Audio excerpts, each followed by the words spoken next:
En este primer video me gustaría hablar de algunas cosas que bandas chicas que recién empiezan pueden hacer para mejorar un poco el sonido de sus shows en vivo, ya sea laburándolas desde su sala de ensayo como en el escenario mismo. Estas cosas que voy a decir se aplican más que nada a escenarios de medianos a chicos y no tanto a escenarios grandes. Esto se debe por un lado a que, en general las bandas cuando recién empiezan y dentro de lo que se conoce como foguearse, les toque presentarse prácticamente en todo tipo de lugares, pero que tendrán como factor común el hecho que sean lugares chicos. Y por el otro, a que existe una diferencia entre escenarios grandes y escenarios chicos en cuanto a la interacción entre los instrumentos y sus niveles arriba del escenario, que es lo primero que voy a tratar de explicar.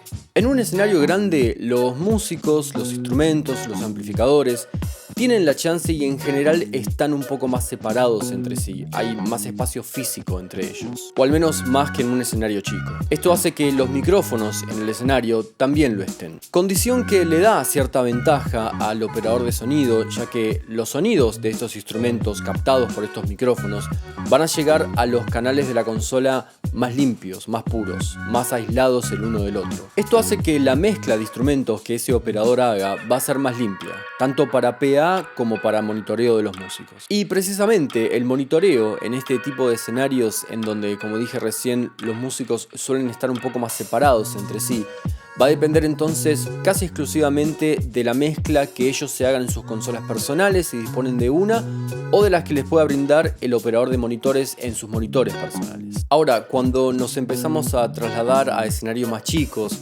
todas estas cosas que acabo de decir empiezan a cambiar. Por un lado, al estar todo más cerca entre sí, ese sonido que me daban los micrófonos más aislados ya no va a ser tan limpio. Los micrófonos, y sobre todo los micrófonos de las voces, empiezan a captar no solamente ese instrumento al que están apuntando, sino un poco de todo ese ruido de fondo que es lo que está sonando al mismo tiempo en el escenario. Por otro lado, ese monitoreo individual de los músicos que dependía casi exclusivamente de consolas personales o consolas externas, ahora empieza a depender un poco más del sonido directo de todo lo que está sonando ahí al lado de él. Y al ser, además del escenario, un lugar en general más chico, con menos audiencia y más cerca del escenario, la mezcla que la gente empieza a escuchar ya no es exclusivamente del sistema de PA, sino también del sonido directo de todo lo que viene del escenario. Todas estas cosas hacen que en este tipo de situaciones sea fundamental controlar el volumen que se maneja arriba del escenario.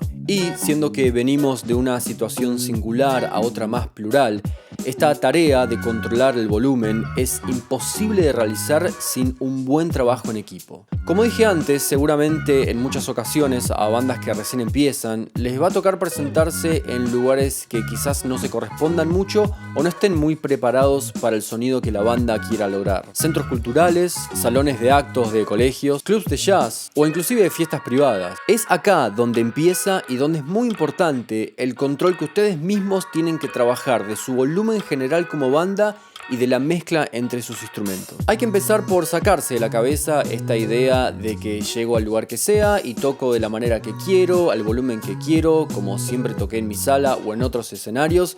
Total, es el trabajo y la responsabilidad del sonidista de turno que ni siquiera sabe cómo quiere sonar mi banda, hacerme sonar bien.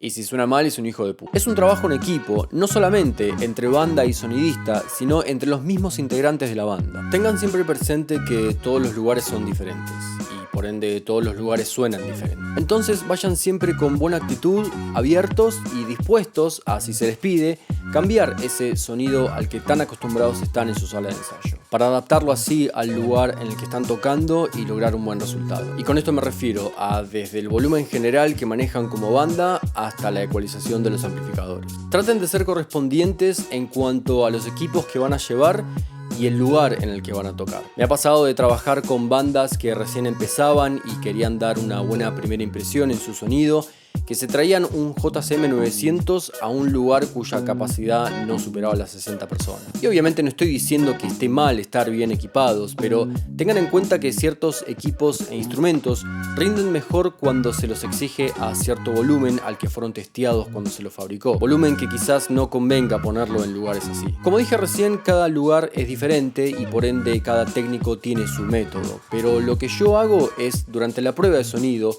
subirme al escenario y tratar de escuchar como escuchan los músicos. Pedirles que empiecen por tocar una base así, sin las voces, solamente desde la batería, los amplificadores de guitarra y bajo, si hay instrumentos de viento y percusión también, y quizás solamente abriendo el monitoreo para instrumentos de línea como pueden ser un sintetizador o pistas pregrabadas. Y que chequeen ahí ellos mismos si se escuchan todos. Si en ese estado lo que se escucha en el escenario es un quilombo inentendible, créanme que abajo el escenario no va a ser muy diferente. Tengan en cuenta que en algunas ocasiones, y esto ya va a depender de las dimensiones del lugar y sobre todo del operador de sonido, algunas cosas quizás ni siquiera sea necesario microfonearlas. Esto quiere decir que el volumen y el balance entre los instrumentos que escuche la gente ya no va a depender totalmente del operador de sonido, que no tiene control sobre estas cosas. O sea que ese control lo tienen ustedes arriba del escenario. Si algo está muy fuerte y no les deja escuchar otra cosa, no suban el volumen de eso. Más bien empiecen por bajar eso primero que estaba muy fuerte. No entren en la guerra del audio. Y esto me da el pie para una regla de oro que es fundamental en estas situaciones. Y con esto voy a cerrar este primer video. Si empiezan tocando bajo, después van a tener lugar para subir cuando haya que hacerlo. Pero si ya empiezan fuerte, no. En el video que sigue voy a hablar del rol de dos miembros fundamentales en una formación estándar de banda de rock pop en escenarios chicos: bateristas y cantantes. Así que hasta acá este primer video, espero que les haya servido y cualquier duda o comentario lo pueden dejar abajo y nos vemos en el video que sigue. Cuídense.